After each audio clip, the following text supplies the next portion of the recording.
Do you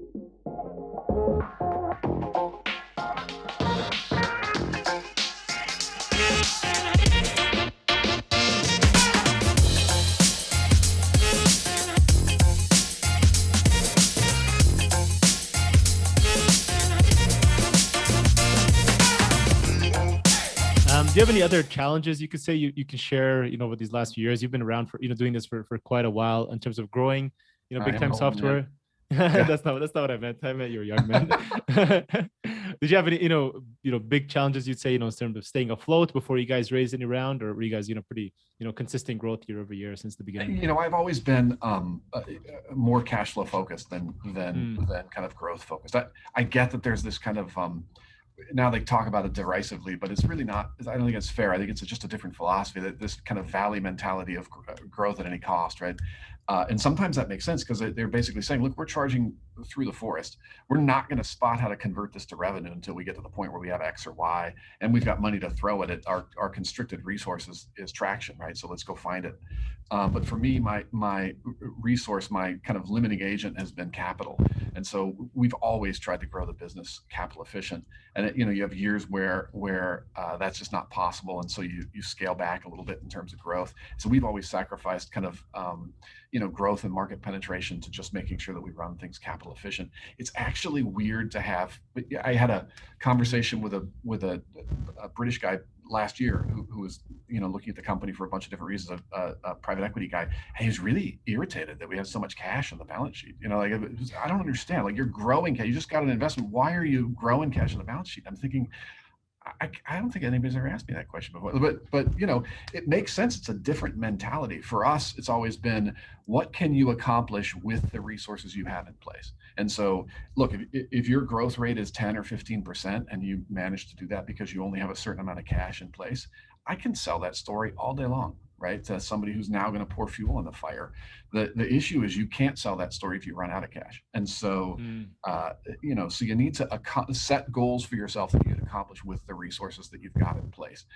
That could literally be the 40 hours a week when you're starting out that you might have in addition to your regular job, and the 10 grand you got from your father-in-law. Like,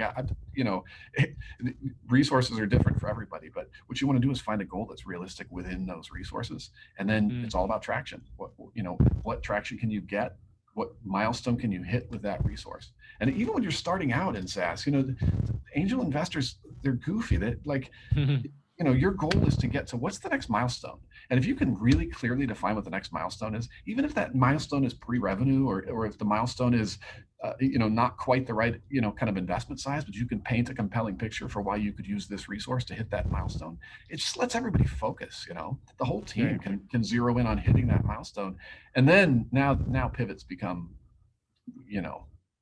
gut wrenching, because you had a milestone, everybody agreed to it, people put money in it, it's not going to work, we got to pivot.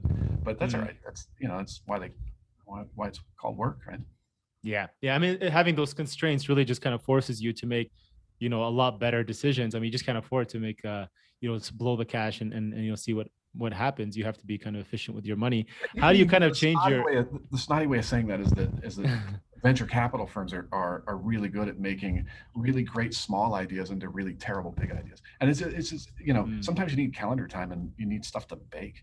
And if it doesn't have time to bake, it's going to come out all weird, right? So, being capital constrained can sometimes be an advantage. And so, I mean, from your perspective today, I mean, now you're saying I have a lot of cash in my account. How do you stay disciplined to not go out and say, okay, now that I don't have all these, constraint, cash specifically being one of them, how do you stay disciplined to not go out and say, hey, we can go and acquire another company, or, because you're still growing 50-60% year over year, but you could also add fuel and, double your team, and decide, hey, let's do that. And I've had plenty of, at this point, I've met most of the CEOs in my industry and adjacent industries, and there are plenty of those folks who have gone off the rails because of exactly that. Listen, you got to surround yourself with like-minded people. If you're like, growth at all costs, we're going to, burn a bunch of cash, and that's the direction we're going to head, and we're going to grow something huge, you better find investors that agree with that, right? And the hardest thing to do when you're talking to people who are going to put money into the company is to try and figure out, all right, we probably spent 8 months finding Wavecrest, like talking to a bunch of people, taking every phone call, getting a feel for like-minded investors who, even though they've got cash behind them, look, we want to build this capital efficient. I think that growth rate makes sense. Here's 4 things you haven't thought about. Maybe we could help you with those. Like finding somebody who's like-minded, who will stick to the same discipline is really important. True with your team. So, just because somebody's a rock star in a given field, whether it's product or CFO, what we're just talking about, if you can't find senior executives who are like-minded in terms of your, keeping you disciplined, then, you'll go off the rails. And the problem with that is not that it's bad to burn cash if you've got cash in the bank. You're trying to grow a company. It's, like I said, there's nothing wrong with that philosophy, but you're not used to running that track, right? You're not used to being in those woods. And so suddenly you're in a whole different set of, and the metrics are different, the people are different, the approach is different, the definition of a milestone is like, it's different. And if you're not used to being in that space, if you get out of your comfort zone in terms of what your discipline is, it can lead to problems. Expectations are a lot different too, right? And now you have a different, different level of pressure and how you operate. And maybe it's not for you. Not everybody, wants to operate like that. Yeah. Right.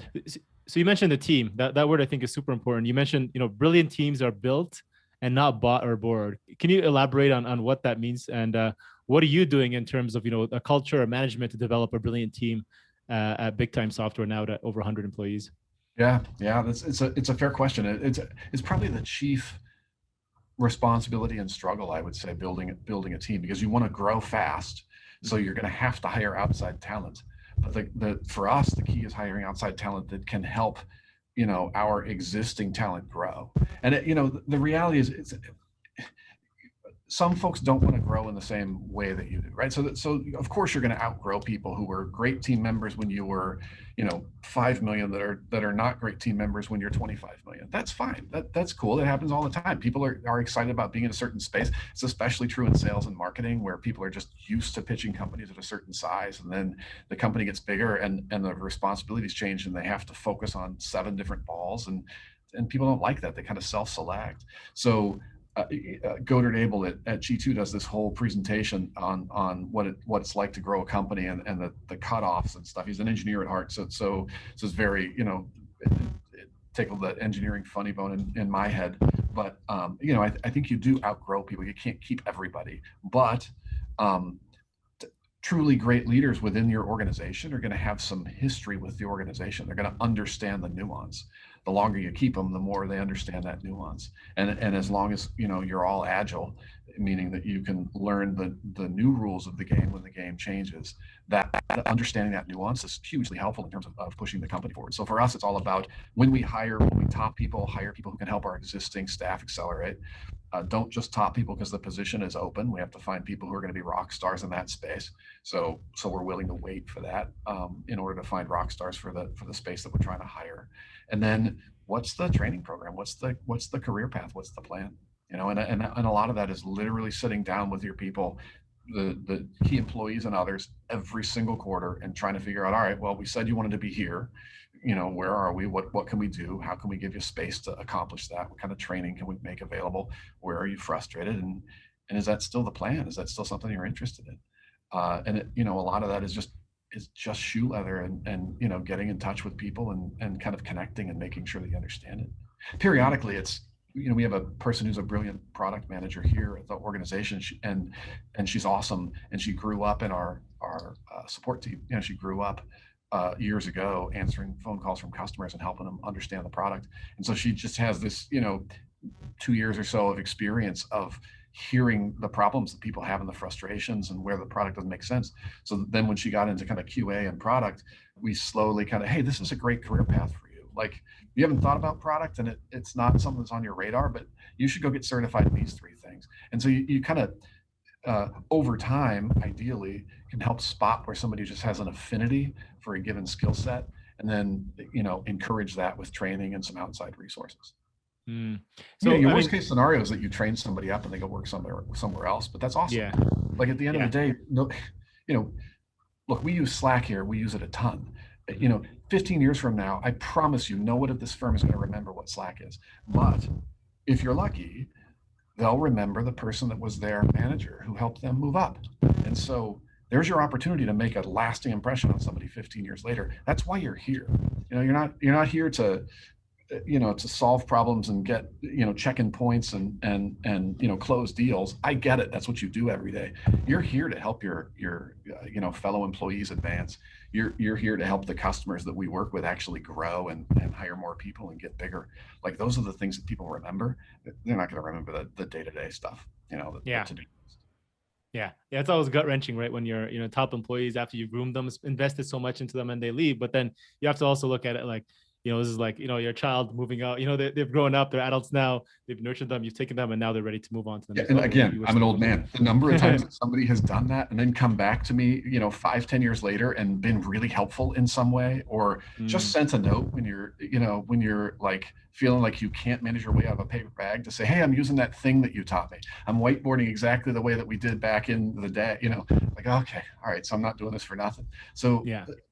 It does pay dividends. You just have to approach it the right way. And especially in this labor market, this is a crazy, weird little market. It can be frustrating, but you have to remember that you're investing in people, and that will eventually return. Whether it returns to you or to your community doesn't really matter. Your goal is to help kind of improve their capability and advance their career. Yeah. When it comes to kind of talking a little bit more about the productivity side, and once you have that team, do you have any recommendations for, say, SaaS founders? You've been doing this. You probably remember even from the initial stages, when it comes to developing and building that strong productive team. Do you have any tips to maximize team productivity, but also being careful on activities that may do the opposite effect? Yeah, that's the hard part, right? Like the number of people who people get frustrated by turns. And I get that you have to pivot periodically, but if you're pivoting every week, then that's problematic, right? And so you have to be cognizant enough of your team to let them get their work done, which ultimately means you have to have faith in them to get their work done, right? Like, you have to give them room in order to achieve. That doesn't mean that everybody gets to have a set of goals for the year and then go away, right? And so I think the big leap, and this is true in our customers too. We preach this to our customers a lot. You got to get into a cadence, and it can't be an annual cadence. It's got to be, quarterly is great, monthly is great. Having kind of weekly meetings where you're accomplishing small stuff. You really get productive when there is a cadence, and the Agile kind of teaches you that, right? Like, the developers are like, yeah, no kidding. And of course, you need a 2-week cadence where you get stuff out. You can't have a project plan that lasts 2 years and then expect that you'll achieve anything. You need to narrow it down into things that bite-sized things that can be bitten off and accomplished within a week or two. And so every firm is a little different with cadence. We tend to be a little dictatorial with our customers, right? Like, we push them to be into a weekly or into a monthly, quarterly cadence, just because that tends to be how they review projects. But whatever yours is as a SaaS organization, get together every period. Have goals that are reasonable. You're going to be terrible at figuring out what you can accomplish within that, whatever that finite period is. Let's say you decide every month we're going to have a set of goals. You're going to be terrible at setting monthly goals. But after the 3rd or 4th month, you should actually be pretty good at it. Maybe you hit 80% of them, right? You're never going to hit 100% because some of them are no longer valid. But if you can get to that kind of 70, 80%, now you've figured out what size goals your team can accomplish. That type of velocity, that type of regular cadence is what separates truly great teams from just kind of mediocre teams. You can always hire talent, right? But to get everybody coordinated, everybody needs to play together. We all need to have goals that are coordinated in a time frame, in a cadence that everybody agrees to, and everybody can kind of operate at that rate.